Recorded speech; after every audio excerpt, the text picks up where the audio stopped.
Hello guys, I'm here to do kind of like, let's say, a little system impression of the PS4. I would do an unboxing, but I got impatient and already unboxed it. I should record that, but I'll do an overall system review of the system and tell you what it's like. It's pretty cool so far. Although I have heard of some having the red line of death, which is basically when the system line, I'll show you what it looks like. Controller, the DualShock 4, and that's the original DualShock. I would use a DualShock 3, but I don't have a PlayStation 3. Sorry, I'm an Xbox last gen. So let's compare them. But basically, this has a lot of similarities with the DualShock 3, minus the 6-axis and the triggers are different. But anyway, let's compare them. They're roughly the same size. This one's a bit longer than the other DualShocks in diameter across. But yeah, it feels surprisingly comfy. It's like DualShocks I always felt. Only this one feels better because, see, you don't have these ridges to get away your finger. Not the ridges, but I mean this shape, this plastic stuff. So instead you just have it like this. Way more comfier. I think these D-pads have been way improved. They're raised up a bit, so that makes it way easier to play with. The buttons are basically the same. Only they feel less glossy and here more like regular buttons. Triggers have improved greatly since the PS3 because I have held a PS3 controller before and this is way better, I have to say. Has a little light for some games it's like an indicator for health, or it could be used in some augmented reality games. It has this interesting feature which is like a touchpad / button. It clicks and it's a touchpad, sort of like the touchpad on the back of the Vita, only ain't glossy, and I love it way better. And concave sticks, because I thought I had the problem of me slipping off in the middle of the game in the heat of the moment, but I don't have the problem here. PlayStation buttons, just like the PS3 has. Instead of start, we have option. Why are we having a good old start? And here we have share button for sharing on media sites like Facebook. You can share gameplay and images on Facebook. Plus, you can stream to Twitch and Ustream, which is fucking badass since I'm such a show off. I'll include my Ustream. I mean, not my Ustream, but my Twitch TV account in the description, and I'll keep you updated for when I go on Twitch.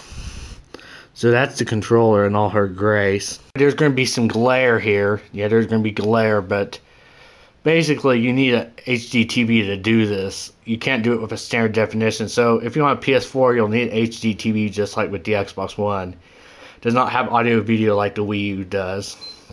Okay, so you turn it on. You see, that's the line I was talking about. Of course, it's blue and not messing up. PlayStation logo should appear.